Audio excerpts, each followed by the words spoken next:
artista at kalusugan. Ayan po, ang inyong host, Queen Rosas. Ayan po, ngayong araw pong ito, meron naman po tayo isang manghuhula. Hindi po yan si Rudy Baldwin. At hindi rin sino nga yung isang manghuhula? Wala na siya ngayon. Madam Auring. Ngayon po, ang ating guest ngayon ay si Unconscious Manafao. Ayan.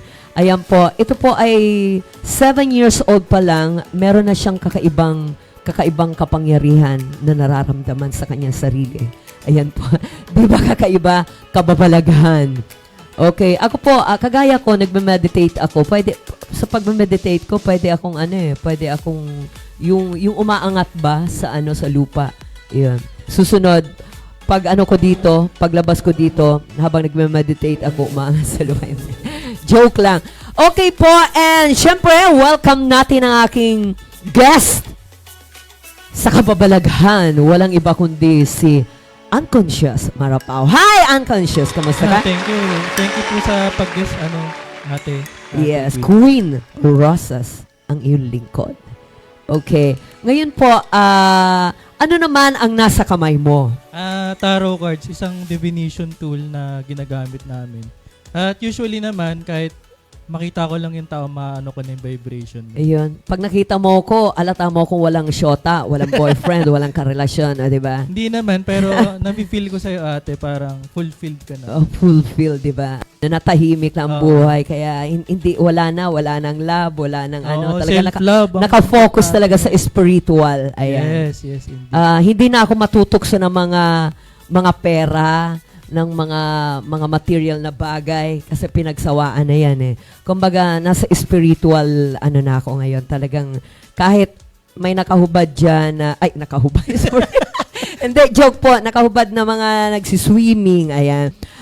Hindi na po ako matutokso dyan na mag-swimming din para maghubad. Ayan po. At syempre, alam mo ba, gusto kong itanong sa'yo yung tungkol sa love. Pwede mo ba akong hulaan kung ako ay mai-inlove ulit? Sige, bunot ka po. Sige. Grabe na to. Tingnan natin. Ayan po. Tapos? Ako Sige. Ayan. Pwede pong sabihin nyo sa madlang people para malaman nila about love para sa atin. So, ang nakikita ko dito, the moon. Wow. Hindi, nakafocus ka lang sa sa shadow mo. Madalas ka sa gabi naglalagi. Aha. At saka parang yung naglalagi? Nahahati ang katawan? Hindi naman, more on parang mas active ka pag gabi. Sa gabi, okay. At saka yun din, hindi naman din masama yung mga shadows. Pero yun yung fulfillment mo, kumbaga minsan nagpa-flashback yung mga remembering, yung mga memories. Oo.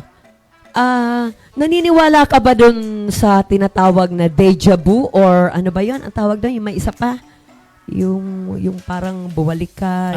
It's a form of reincarnation. So, yung reincarnation kasi, pag hindi pa settled yung karma mo, pabalik-balik lang tayo sa lupa. Ganun. Habang may ginagawa kang masama sa lupa, babalik ka ulit sa...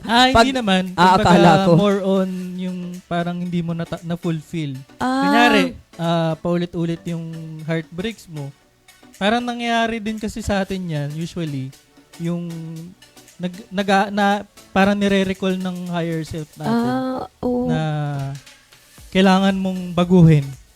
Ganun ba yun? Ang galing Ibig sabihin, kasi ako, parang ko na lahat, fulfill na, magiging santa na ako.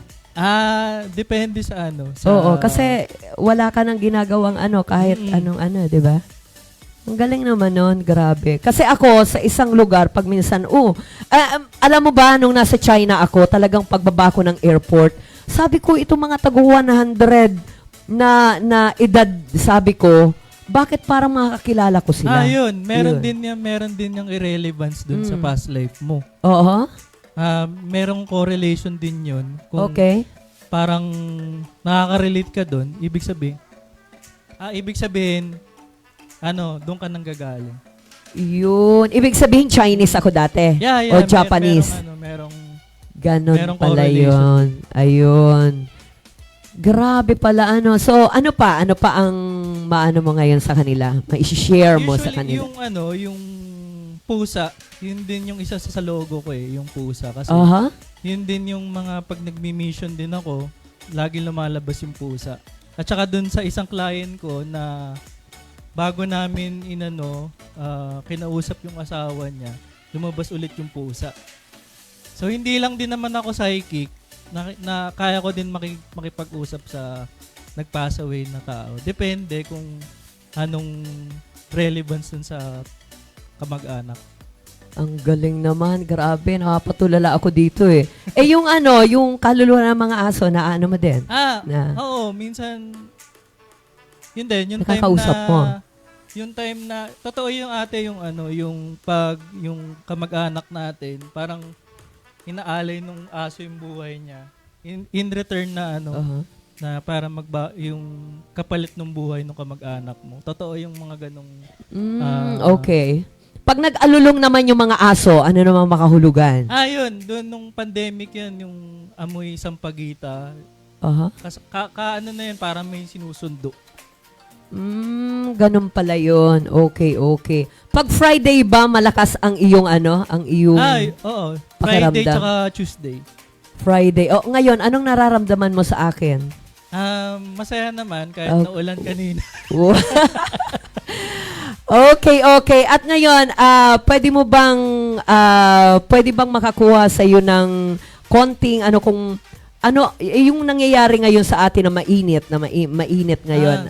Anong mai-share mo? Ang mababahagi ko lang din dyan, there's a karmic loop within our country kasi nga, hindi yung selfishness tsaka yung sa nature, paulit-ulit lang mangyayari yan kung hindi natin aalagaan yung kapaligiran natin. Okay. There's a karmic cycle pag hindi pa talaga nare-resolve. Unlike yung katulad nung I was mentioned you a while ago na yung ganong matter, ate. Wow, yun, grabe, ang lalim nito Siyempre, shout out ka muna. Ayun din, magkakaroon kami ng event sa October 4 at regular naman ako sa Lihim Garden tuwing weekends sa Provident. May cafe doon tsaka yoga. Yoga. Okay, and syempre meron din kami sa Sunday, meron kaming Prabat Sanggit sa Maamo, Quezon City. At syempre dito sa October 31, meron kaming Hippie Fest sa Batangas. Ayan po. Syempre, thank you so much sa iyo, Unconscious Marapaw. Wala ka bang si-shout out? Hindi alam ng pamilya ko kaya hindi ko sila i-shoutout. Okay to Okay lang. Wala naman. Ang galing naman, ang galing. Grabe. Sige. Okay, maraming salamat sa'yo, Unconscious Manapaw. Thank you po. Unconscious Manapaw, ano ang kahulugan? Literal na bal na walang malay. Yan. Wow. Inano ko lang para mas maroon ako ng magandang branding na mapapaisip sila. Okay, sabihin mo na lang yung kung saan ka matatagpuan kasi baka mamaya may pwede nyo ako follow sa Instagram, Inchus Pinea, at yung Facebook page, follow nyo rin, Inchus Pinea. Okay, maraming salamat po sa iyo at sa lahat po ng mga nanunood dyan. Andito pa rin po kami sa programang Sa Mundo ng Aking Musika, Artista at Kalusugan, hosted by Queen Rosas. Thank you.